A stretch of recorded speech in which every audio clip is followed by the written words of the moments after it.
일본 제국주의 731 부대는 한국의 저명한 시인 윤동주와 독립투사 영웅인 이청천 같은 한국인 수감자와 민간인에게 생체 실험이라는 만행을 저질렀다.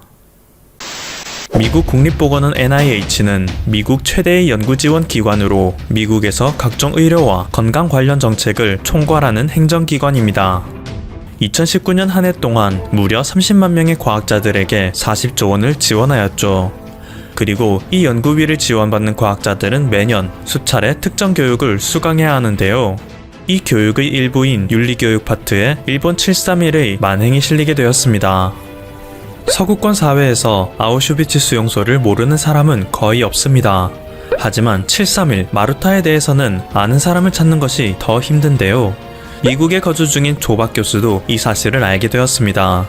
때는 2014년 조박 교수가 록펠러 대학교에서 연구원으로 있을 때의 일입니다. 그도 역시 NIH의 지원을 받고 있었는데요. 어느 날 그는 윤리교육 교재를 읽던 중 이곳에서 독일의 만행은 적나라하게 기록되어 있음을 알게 되었습니다. 종전 후 이것에 연루된 독일 과학자들이 모두 전범으로 처벌되었다는 사실 또한 상세히 기록되어 있었죠. 하지만 일본의 731에 대해서는 단 한 줄의 기록도 없었습니다. 1932년부터 2차 세계대전이 끝나는 순간까지 일본군은 만주 일대에서 생화학전 부대를 운용하였습니다. 그것이 바로 731인데 일본어로 통나무를 뜻하는 마루타라는 단어는 무려 3천여 명에 달하는 조선 사람들과 중국인들을 지칭하였습니다.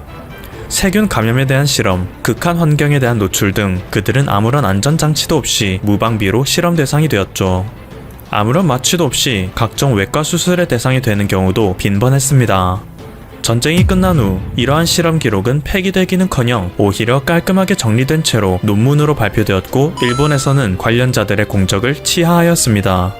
미국에서도 이들의 자료를 탐냈기에 모종의 거래를 통해 그 자료들을 넘겨받았고 이 문제를 공론화시키는 것을 피하였죠. 때문에 NIH의 윤리교재에도 독일군의 만행은 기록되어 있었지만 일본군의 731 만행은 전혀 흔적도 찾을 수 없었던 것입니다. 하지만 한국인으로서 그들의 만행을 낱낱이 알고 있던 조박 교수는 이것이 잘못됐고 바로 잡아야 한다고 생각했습니다. 그래서 그는 NIH 담당자를 찾아내 731의 만행도 실어야 한다는 메일을 보냈죠. 하지만 아무리 시간이 지나도 답장이 없었습니다. 그는 곧 그의 메일이 무시당했다는 사실을 알게 되었죠. 보통의 사람들이라면 이때 나의 영향력이 크지 않기 때문에 무시당했구나. 이 사실을 공론화시켜서 사람들의 힘을 모아야 해 라고 생각했겠지만 그는 달랐습니다. 공식적으로 문제를 제기하면 안 돼. 일본 정부 또는 일본의 우호적인 집단이 이 사실을 알게 된다면 외교적인 문제로 번지는 것은 물론이고 목표한 바를 이루기 전에 제동이 걸릴 거야 라고 생각했죠. 그는 최소한의 인원으로 이 문제를 파고들기로 생각했습니다. 펜실베이니아 대학의 연구원인 그의 어머니 박인혜 씨, 같은 대학교 의사이자 연구원인 그의 형 조인 씨, 하버드 대학 의대 교수인 조윤 씨, 엘리트만으로 구성된 그의 가족들과 함께 731의 자료 수집에 착수했습니다. 명백히 객관적인 자료를 지속적으로 들이민다면 NIH도 결코 무시할 수 없을 거라는 생각이었죠. 한국은 물론이고 중국, 러시아 등의 버젓이 남아있는 731 피해자들의 증언 기록과 사진 등의 자료를 2014년 10월부터 2019년 12월까지 무려 5년의 세월 동안 매주 NIH 담당자에게 보냈습니다. NIH가 그의 메일에 처음으로 반응을 보였던 것은 그들이 최초로 메일을 보냈던 2014년으로부터 3년이 지난 2017년이었죠. 하지만 독일 과학자들이 그랬던 것처럼 일본 과학자들도 만행을 저질렀다. 단 한 줄이었습니다. 독일의 만행에 비해 너무나도 빈약한 설명만이 추가되었죠. 조 교수 가족은 이것만으로 만족할 수 없었습니다. 독일의 만행과도 같이 일본의 만행도 NIH 윤리연보에 정확하게 서술되어야 한다고 주장했습니다. 그들의 일관된 주장은 2019년 12월까지 지속됐죠. 결국 2020년 1월 1일 NIH 연구윤리연보의 1932년부터 1945년의 섹터에 일본의 만행이 정확하게 실리게 되었습니다. 그리고 이 소식은 일본에게도 전해져 그들에게 큰 위기감을 심어주었는데요. 이를 접한 일본 네티즌들은 애써 현실 부정하는 모습을 보이고 있습니다.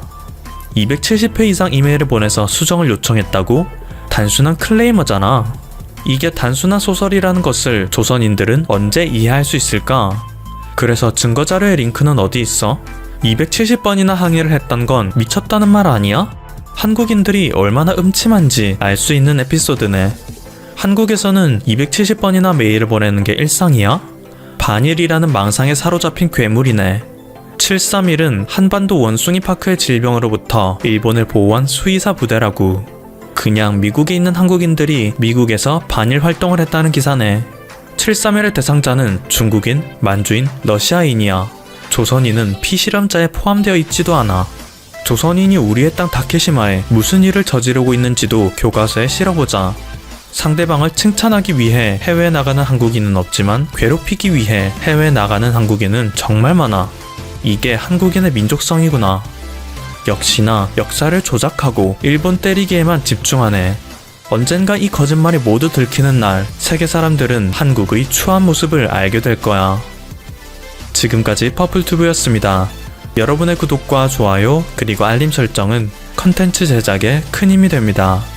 영국에서 충격적인 소식이 전해졌습니다. 토트넘이 돈이 없어 손흥민을 이적시킬 가능성이 생겼다는 것입니다. 풋볼 인사이더는 토트넘 팬들은 무리뉴 감독이 올 시즌 유럽 축구 연맹 챔피언스리그 출전 티켓을 획득하더라도 여름 이적 시장에서 핵심 선수 이탈을 준비해야 한다 보도했습니다. 토트넘 후스퍼는 최근 프리미어리그 5경기에서 무려 4경기나 패하며 슬럼프를 겪고 있는 데다가 코로나 팬데믹 장기화로 토트넘 후스퍼 구단의 손실 규모도 눈덩이처럼 불어나고 있습니다. 지난 시즌 984억 원의 손실을 기록했고 올 시즌에는 지난 시즌보다 2배 이상 늘어난 2310억 원의 적자를 기록할 것으로 전망되고 있습니다. 일반적으로 유럽 축구 클럽 구단주의 재력은 상상을 초월하고 있습니다. 맨체스터 시티의 구단주는 여러분들도 잘 알고 있는 만수르, 개인 자산은 35조 원, 만수르 가문의 자산은 1000조 원이 넘는 것으로 알려졌는데요. 맨체스터 시티의 구단주이자 아부다비국 왕자, 에미리트 경마 시행체 회장 등 화려한 지위를 가지고 있습니다.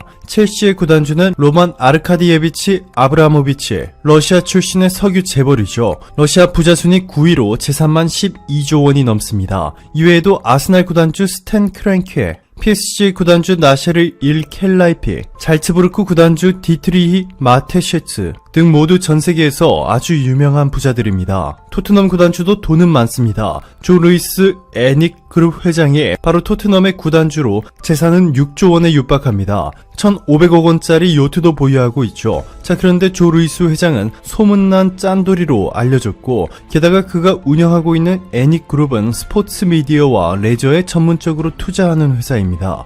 이번 코로나 팬데믹이 장기화되면서 엄청난 타격을 받았고 토트넘 후스퍼도 이번 시즌에 2,300억 원이 넘는 적자를 기록할 위기에 놓였습니다. 짠돌이라는 별명을 가진 조 루이스 회장이 월드클래스로 성장한 손흥민 선수에 대해 주급 2억 9천만 원에다가 성과급에 관한 보너스를 지급하겠다는 조건의 계약은 승인했지만 손흥민을 세계 최고급 선수라 인정한 세계 최고 명문 클럽들의 러브콜을 감당하기에는 역부족으로 보입니다. 레알 마드리드와 맨체스터 유나이티드의 손흥민 영입설은 끊임없이 제기되고 있습니다. 영국의 대표 일간지 더 선은 세계 최대 베팅 사이트 베트페어 배당률에 따르면 손흥민은 레알 마드리드로 옮길 가능성이 가장 높고 맨체스터 유나이티드가 두 번째다 전했습니다. 자, 그런데 최근에는 이 둘을 제쳐놓고 손흥민 선수를 영입할 가장 유력한 축구 구단주로 이탈리아의 명문 구단 유벤투스가 거론되기 시작했습니다. 유벤투스는 유럽 축구 역사상 최초로 챔피언스 리그, 유로파 리그, 컵, 위너스컵을 모두 제패한 클럽으로 UEFA에서 공식적으로 주관하는 6개 대회를 모두 우승해본 유일한 클럽입니다. 세리에 A 역대 최다 우승팀이자 현재 리그 9연패를 기록하며 이탈리아에서 독주 중인 명문 구단입니다. 유벤투스 선수들의 주급도 상상을 초월합니다. 가장 많이 받고 있는 선수는 크리스티아누 호날두로 한 주에 15억 5천만 원을 받고 있고 파울로 디발라, 에런 램지, 마타이스 델 리트 등은 한 주에 3억 5천만 원에 육박하는 돈을 챙겨가고 있습니다. 유벤투스 구단은 어떻게 이렇게 많은 돈을 선수들에게 주고도 끄떡 없을까요? 유벤투스의 구단주가 누구인지 알게 되면 그리 놀랄 일도 아닙니다. 유벤투스의 구단주는 바로 아넬리 가문. 아넬리 가문이 바로 세계적인 자동차 회사 피아트를 소유하고 있습니다. 한때 유럽 최고의 자동차 중 하나로까지 성장했던 피아트는 2004년 파산 위기에 처했지만 미국 자동차 회사 크라이슬러와 합병하면서 피아트의 역사는 현재까지 이어졌습니다. 이탈리아 최대 기업인 엑소르의 지분 53%를 보유한 이가 바로 유벤투스의 구단주 아넬리 가문이고, 엑소르가 피아트 크라이슬러 그룹의 최대 주주인 지배구조입니다. 최근에는 피아트 크라이슬러와 푸조의 합병 승인이 최종 확정되면서 세계 4위 초대형 자동차 회사로 거듭나기도 했습니다. 피아트 크라이슬러와 푸조가 합쳐지게 되면서 이름도 완전히 새로 바뀌었습니다. 바로 스텔란티스. 월스트리트저널은 57조 원 규모의 인수합병이 발효됐다. 합병 회사명인 스텔란티스는 별과 함께 빛난다 라는 뜻의 라틴어다 보도했습니다. 이렇게 탄생한 스텔란티스는 푸조와 시트로엥, 크라이슬러뿐만 아니라 지프와 알파 로메오, 마세라티 등 총 14개 자동차 브랜드를 거느리게 됩니다. 이 브랜드들의 유럽 내 합산 자동차 점유율은 25%에 육박하고 전 세계 자동차 판매량은 2019년 기준 800만 대에 달합니다. 자, 그런데 이렇게 최근 승승장구하며 잘 나가고 있는 이탈리아 최고의 명문 가문 아넬리 가문이 손흥민을 유벤투스에 영입하려 하고 있습니다. 최근 이탈리아 언론은 유벤투스가 손흥민 영입을 준비하고 있다. 유벤투스는 1206억 원의 손흥민 이적료를 감당하기 위해 코스타를 비롯한 여러 선수를 내보낼 예정이다 라고 보도했습니다. 즉 유벤투스는 손흥민을 영입하기 위한 1200억 원과 수억 원의 주급을 마련하기 위해 브라질 출신의 도글라스 코스타 등을 비롯해 여러 명의 선수들을 내보내려 하고 있다는 것이죠. 호날두가 유벤투스로 이적할 당시 이적료가 1375억 원이었고 현재 아직도 코로나 팬데믹이 진행형인 상황을 고려한다면 유벤투스는 이미 사실상 손흥민 선수가 호날두보다 더 중요하다고 여기고 있다고 해석할 수 있습니다. 엄청난 선택이죠. 파격적인 유벤투스의 손흥민 영입 금액에 영국 축구 팬들은 난리가 났습니다. 풋볼 인사이더는 손흥민은 최고 클럽으로 가야 하며 토트넘은 이적료를 챙겨야 한다.